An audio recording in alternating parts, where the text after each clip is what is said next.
नमस्कार दोस्तों, welcome to my channel. जैसा कि आप हमारे थंबनेल से देख चुके होंगे कि आज हम लोग एनआईटी पटना के जो पीएचडी नोटिफिकेशन आई है उसको आज हम लोग बड़े डिटेल में देखेंगे। तो सबसे पहले आप हमारे चैनल पे आए हैं जिसका नाम है हसल विद रिशु।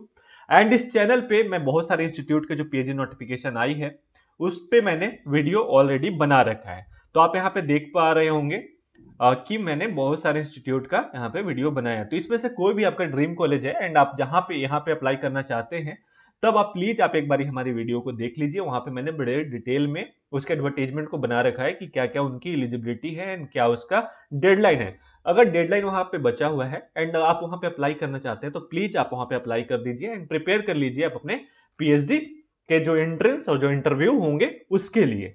तो अब हम लोग बिना किसी देर के हम लोग सीधा चलते हैं अब इंस्टीट्यूट के वेबसाइट पे जहां पे नोटिफिकेशन रिलीज की गई है।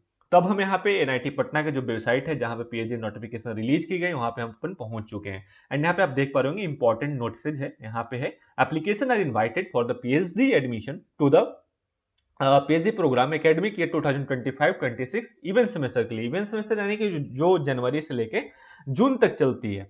एंड इसका जो लास्ट डेट है 30 दिसंबर तक है, यानी कि 30 दिसंबर तक इसका लास्ट डेट है। तो प्लीज मैं आपसे रिक्वेस्ट करूंगा कि अगर आप एनआईटी पटना के बारे में सोच रहे हैं या देख रहे हैं कि मुझे एनआईटी पटना में एडमिशन लेना है पीएचडी प्रोग्राम के लिए, तब आप प्लीज 30 दिसंबर से पहले तक आप सबमिट कर देंगे। क्योंकि क्या होता है लास्ट से थोड़ा सा रश हो जाएगा, तो डेट बिकॉज हो सकता है अगर पेमेंट का अगर फेलियर भी हो जाता है तब भी आपको प्रॉब्लम क्रिएट हो जाएगा। तो प्लीज आप टाइम रहते आप यहाँ के एप्लीकेशन फॉर्म सबमिट कर दें। तब हम अपन जो यहाँ पे जो एडवर्टीजमेंट अपलोड की गई है उसे हम लोग बड़े डिटेल में भी देखेंगे, जो कि मैंने नेक्स्ट टैब में ओपन कर रखा है। तब आप यहाँ पे देख पा रहे हो कि यहाँ पे जो कैटेगरी है एडमिशन का, वहाँ पे एक लाइक कि आप फुल टाइम देख पा रहे होंगे। एंड फुल टाइम में एक होता है कि जो जिसे स्टाइपेंड या स्कॉलरशिप कहते हैं, जिसमें एनआईटी पटना प्रोवाइड करेगी। एंड एक होता है स्पॉन्सर्ड। स्पॉन्सर्ड का मतलब होता है कि आप किसी ऑर्गेनाइजेशन में हैं एंड वो आपसे पीएचडी करवा रहे हैं एंड पूरा जो पैसा है वो आपको वो ऑर्गेनाइजेशन देती है। या फिर आपने कोई जेआरएफ, यूजीसी जेआरएफ या सीएसआईआर जेआरएफ करा हो एंड आपका जो पैसा यूजीसी अगर आपको दे रही तो भी एक स्पॉन्सर्ड के रूप में ही हम लोग देखते हैं। तो एक हो गया ये फुल टाइम एंड दूसरा हो गया पार्ट टाइम, यानी कि विदाउट असिस्टेंटशिप, यानी कि आप किसी ऑर्गेनाइजेशन में काम कर रहे हैं एंड उसके साथ साथ आपको पीएचडी भी करनी है, तब भी आप इनरोल्ड हो सकते हैं। तब आप यहाँ पे ये चीजें लाई गई है।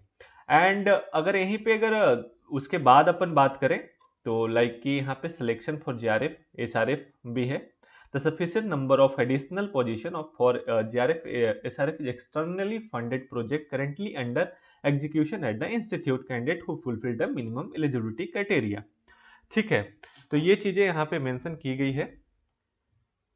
अब उसके बाद हम लोग देखते हैं यहाँ पे कुछ रिजर्वेशन है। तो रिजर्वेशन में लाइक कि reservation for SC ST OBC EWS PWD applicable as per the government norm, जो गवर्नमेंट का नॉर्म है। एंड यहाँ पे जो सीट मैट्रिक्स है वो भी यहाँ पे मेंशन किया गया है, जो कि एनेक्सर 2 में है, तो भी हम लोग यहाँ पे देख लेंगे। ठीक है। एंड यहाँ पे है एलिजिबिलिटी क्राइटेरिया। अपन सबसे पहले एलिजिबिलिटी क्राइटेरिया को देख लेते हैं। तो पहला क्या है कि एम टेक या एम या एम आर्किटेक्चर या एम प्लानिंग या एम डिजाइन और equivalent degree with at least 6.5 CGPA आपका होना चाहिए। यानी कि परसेंटेज की बात करूँ तो 60% मार्क्स होना चाहिए, यानी कि मास्टर्स डिग्री में एम एम टेक। या तो फिर आपके पास अगर बी बी टेक है, बीटेक बी आर्किटेक्चर या एमसीए या एमएससी या एम कॉम या एमबीए या एमए का अगर कोई डिग्री है एंड आपका जो स्कोर है उसमें 60% मार्क्स है, या अगर सीजीपीए सीपीए की बात करूँ तो 6.5 है। एंड उसके साथ साथ आपके पास एक वैलिड गेट या यूजीसी नेट या सीएसआई या नेट का स्कोर होना चाहिए for the CSC branch. Star में यहाँ पे जो मार्क करा गया है जो एमसीए में जो स्टार है, यानी कि एमसीए ये सीएससी ब्रांच के लिए है। ठीक है। एंड द मिनिमम सीजीपीए या marks percentage shall be relax by 0.5% या 5% in case of candidate belonging to the SC ST and PWD category. अगर आप SC ST and PWD category से अगर आप बिलोंग करते हैं तब आपको यहाँ पे 0.5 सीजीपीए या 5% मार्क्स का रिलैक्सेशन हो जाएगा। And all candidates are required to produce a proof of having qualified GATE या यूजीसी नेट या सीएसआई या नेट या score card at the time submission of application form. ये आपके पास होना चाहिए जब आप एप्लीकेशन फॉर्म सबमिट कर रहे हो। The sponsored candidate are exempted from the GATE या नेट एग्जामिनेशन। अगर कोई स्पॉन्सर्ड है तो उनको गेट या नेट का जरूरत नहीं है, लेकिन आप अगर स्पॉन्सर्ड नहीं है तब आपको यहाँ पे जरूरत है। The candidate who possess certificate qualification from any of the professional societies such as the institution of engineers, the institution of civil engineer etcetera, अगर इसमें से कुछ अगर आप बिलोंग करते हैं तब आपको आप यहाँ पे अब आप एक बारी इस जो लिंक है आपको यहाँ पे उसे फॉलो कर लेना है, ठीक है। एंड एडमिशन प्रोसीजर क्या है and other details, admission to the PhD program shall be made by the institute based on minimum eligibility criteria for the program and selected after evaluation of the candidate in a screening test and selection interview conducted by the respective admission committee। यानी कि जो सबसे पहले आपका यहाँ पे एक screening test लिया जाएगा, उसके बाद एक इंटरव्यू लिया जाएगा एंड उसके बाद ही यहाँ पे आपका सिलेक्शन होगा, अगर आप सारे में अगर अच्छा परफॉर्म करते हैं तो, ठीक है। एंड उसके बाद है कि the merit list will be prepared based on selection interview only, ठीक है। जो मेरिट लिस्ट होगा उसका सिलेक्शन जो है कि ओनली इंटरव्यू बेसिस पे होगा।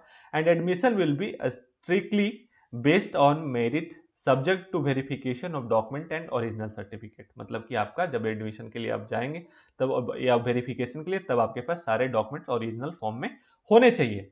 एंड यहाँ पे अगर असिस्टेंटशिप की बात करूँ, assistantship and financial assistance for PhD program, तो इंस्टीट्यूट रिसर्च फेलोशिप या assistantship will be available to the eligible students as per the MOE, जो मिनिस्ट्री ऑफ एजुकेशन का गवर्नमेंट ऑफ इंडिया का जो नॉर्म्स है उसके हिसाब से।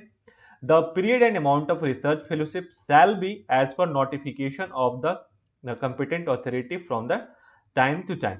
उसके बाद क्या है कि selected student is required to execute an undertaking agreement bond mentioning that they will refund the stipend as scholarship or assistantship received from the institute in the case of leaving of the program without its completion irrespective of the region at his her end on the prescribe format. तो ये बड़ा ध्यान देने वाली बात है कि यहाँ पे इन्होंने एक चीज मेंशन करा है कि आपसे एक बॉन्ड साइन कराया जाएगा जिसमें वो वहाँ पे एक केस है कि अगर आप इंस्टीट्यूट अगर छोड़ते हैं बिना कोर्स कंप्लीट किए हुए तो आपको जो भी स्टाइपेंड या स्कॉलरशिप प्रोवाइड किए जा रहे हो थे तब से तो अभी तक का जो भी अमाउंट उन्होंने आपको पे किया है वो सभी आपको रिटर्न करने पड़ेंगे।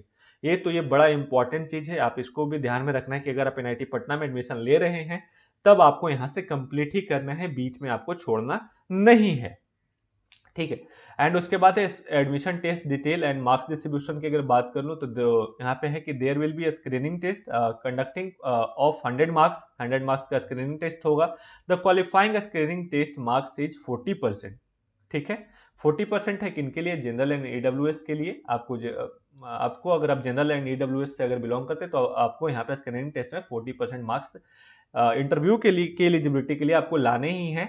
एंड 35% मार्क्स उसके लिए है जो कि SC ST and PWD category से बिलोंग करते हैं। एंड 40% किसके लिए है, जनरल ईडब्ल्यूएस एंड ओबीसी के लिए, ठीक है। एंड यहाँ पे जो सिलेबस होगा, जो गेट या नेट का जो सिलेबस होता है वही यहाँ पे भी सिलेबस होगा। And there will be a selection interview, उसके बाद जो है कि आपका इंटरव्यू कंडक्ट करा जाए consisting of 100 marks which would be conducted by the department या सेंटर, जो कि डिपार्टमेंट या सेंटर के द्वारा कंडक्ट की जाएगी। एंड जो यहाँ पे इंटरव्यू होगा, candidate based on screening test will be shortlisted for the interview and are required to appear at interview, ठीक है। आपको इंटरव्यू में अपीयर होना है एंड जब आप स्क्रीनिंग टेस्ट देंगे उसके बाद ही आपको इंटरव्यू के लिए यहाँ पे सिलेक्शन किया जाएगा। एंड मेरिट लिस्ट, ये दोनों को कंसिडर करके बनाया जाएगा। The merit list shall be prepared by the admission committee based on the selection interview marks and availability of seat and cut off marks of admission can not be less than 50%, ठीक है, of full marks for the selection interview, okay. And fee structure की अगर बात करूं तो first semester में आपका यहाँ पे excluding hostel and mess fee आपका लग जाएगा 59,750, ठीक है।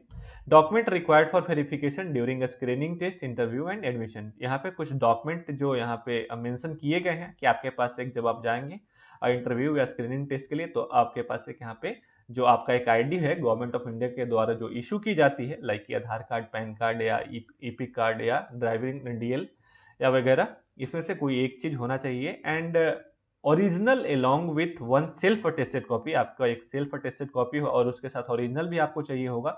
उसमें से एक हाई स्कूल सर्टिफिकेट होना चाहिए, फिर मार्कशीट ऑफ क्वालिफाइंग एग्जामिनेशन, फिर character certificate issued by the head of the institution, last attendant from the employer, फिर है certificate of the sponsorship in the prescribed format, फिर है एनओसी अगर आप पार्ट टाइम के लिए अगर अप्लाई कर रहे हैं तो, या तो फिर अगर आप किसी कास्ट से बिलोंग करते हो तो उसका जो सर्टिफिकेट है लाइक कि कोई कैटेगरी अगर आपके पास है तब आपका वहाँ पे ओबीसी या एनसीएल या ईडब्ल्यूएस तो वो रहेगा।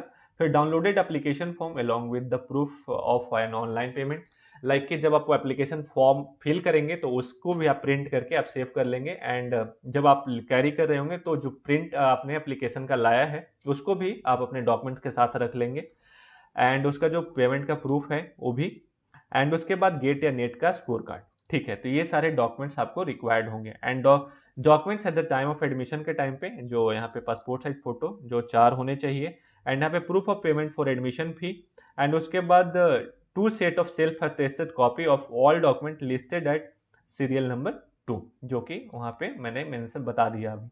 फिर है माइग्रेशन सर्टिफिकेट आपके पास होने चाहिए।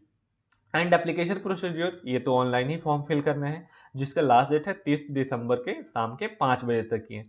एंड यहाँ पे एक चीज़ और है हाईलाइटेड है, please note that the application form without payment of application fee will not be consider. ठीक है, यहाँ पे विदाउट बिना पेमेंट का यहाँ पे कोई भी एप्लीकेशन फॉर्म कंसिडर नहीं किया जाएगा। एंड उसके बाद यहाँ पे है कि जो एप्लीकेशन फी है वो है RS 1500। ठीक है, 1500 है। एंड उसके बाद किसके लिए, OBC, EWS and general category के लिए 1500 है, and RS 750 for the SC/ST and PWD। And उसके बाद है applicants from the SC/ST and PWD category must include certificate issued by competent authority to claim relaxation in the application fee shown. So आपको यहाँ पे जो schedule है, admission की जो शेड्यूल है वो एनेक्सर 3 में दी गई है, उससे अभी अपन देख लेंगे यहाँ पे। एंड नेक्स्ट है कि like important information for the candidates, like कि इसके बाद है the candidates shall be grouped by the page regulation and audience of NIT Patna, that's is यहाँ पे मेंशन करा गया है। ये सारा चीज आप यहाँ पे आप एक बार देख लेना। एंड इसका मैं एक बार लिंक एंड ऑल्सो PDF आप मैं अपने टेलीग्राम लिंक पे इसे अपलोड कर दूंगा, आप वहाँ पे भी एक बार देख लेना, मेरा टेलीग्राम ज्वाइन कर लेना, मेरे चैनल पे उसका लिंक दिया गया है। एंड उसके बाद यहाँ पे अपन अगर अनेक्चर देख लो तो अनेक्चर 1 में यहाँ पे एरिया ऑफ स्पेशलाइजेशन है एंड डिपार्टमेंट्स दिए गए हैं, उसके सामने एरिया ऑफ स्पेशलाइजेशन है। एंड उसके बाद मैकेनिकल इंजीनियरिंग का है, एंड उसके बाद केमिकल इंजीनियरिंग है, टेक्नोलॉजी है, फिर मैथमेटिक्स एंड कंप्यूटिंग टेक्नोलॉजी है, उसके बाद रिसर्च एरिया है, ह्यूमैनिटीज एंड सोशल साइंसेज का है। एंड उसके बाद फिर अब अगर अनेक्चर 2 की बात करूँ, यहाँ पे सीट मैट्रिक्स दी गई है, लाइक डिपार्टमेंट वाइज अगर कंप्यूटर साइंस की बात करूँ तो यहाँ पे 12 सीट दी गई है, एंड सिविल इंजीनियरिंग की बात करूँ तो यहाँ पे 2 सीटें दी गई है। एंड उसी प्रकार से अगर आप जिस भी डिपार्टमेंट से बिलोंग करते हो प्लीज़ आप एक बार उसका सीट मैट्रिक्स देख लेंगे। एंड उसके बाद फिर अगर एनेक्चर 3 की बात करूँ तो यहाँ पे इंपॉर्टेंट डेट दिए गए हैं, जिसका लास्ट डेट है एप्लीकेशन का वो है 30 दिसंबर के शाम के 5 बजे तक। And display of list of eligible candidate for the admission test on the institute website, जो कि 31 दिसंबर तक आपको वेबसाइट पे रिलीज कर दिया जाएगा कि किन किन लोगों को कौन कौन व्यक्ति यहाँ पे एलिजिबल है एडमिशन टेस्ट और इंटरव्यू, एडमिशन टेस्ट के लिए सॉरी। उसके बाद फिर जब आप स्क्रीनिंग टेस्ट देंगे उसके बाद ही डिसाइड होगा कि कौन कौन लोग इंटरव्यू के लिए जाएंगे। एंड एडमिशन टेस्ट होगा 5 जनवरी को, and result of written test वो भी 5 तारीख को जारी कर दिया जाएगा। एंड इंटरव्यू जो कंडक्ट होगा 6 या 7 जनवरी को कंडक्ट होगा। And merit list of selected candidate 9 जनवरी को लिस्ट जारी करा जाएगा, merit list. And admission and registration in the first semester जो कि 12 जनवरी को है, आपको यहाँ पे रजिस्ट्रेशन एंड एडमिशन कराना पड़ेगा और 13 तारीख से यहाँ पे आपकी क्लासेस स्टार्ट हो जाएगी। तो यहाँ पे हम लोगों ने एनआईटी पटना का जो पीएचडी एडमिशन का जो नोटिफिकेशन है उसको हम लोगों ने बड़े डिटेल में देखा है कि क्या क्या उनकी रिक्वायरमेंट है। एंड एक चीज और, यहाँ पे फॉर्म को अप्लाई कैसे करना है, तो ये जो वेबसाइट मैंने आपको यहाँ पे दिखाया एनआईटी पटना का, तो यहाँ पे जो विजिट पोर्टल है आपको इस पर क्लिक कर देना है। विजिट पोर्टल पे आके यहाँ पे 2 चीज लिखी गई है, fill your application form if already registered. अगर आपने ऑलरेडी रजिस्टर कर रखा है तब आपको यहाँ पे जो ग्रीन वाली दिख रही है उस पर क्लिक करनी है। नहीं तो अगर आपका अगर फर्स्ट टाइम है तब यहाँ पे जो रेड में ब्लिंक हो रहा है आपको इस पर क्लिक करके सबसे पहले आपको रजिस्टर कर लेना है खुद को। एंड रजिस्टर करने के बाद आपको फिर लॉग इन करके फॉर्म को फिल कर देना है। तो ठीक है, आज का वीडियो हम लोग यहीं पे एंड करते हैं, लेकिन लास्ट में जाने से पहले एक चीज और मैं रिक्वेस्ट करूंगा कि जो मेरा चैनल है हसल विथ ऋषु, आप प्लीज इसे सब्सक्राइब कर दीजिए एंड बेल आइकन को प्रेस कर दीजिए ताकि आगे आने वाला और भी वीडियो आप तक जल्दी से पहुंच जाए। एंड आप हमारे साथ जुड़े रहिए and prepare well, hustle hard, achieve more. Thank you so much.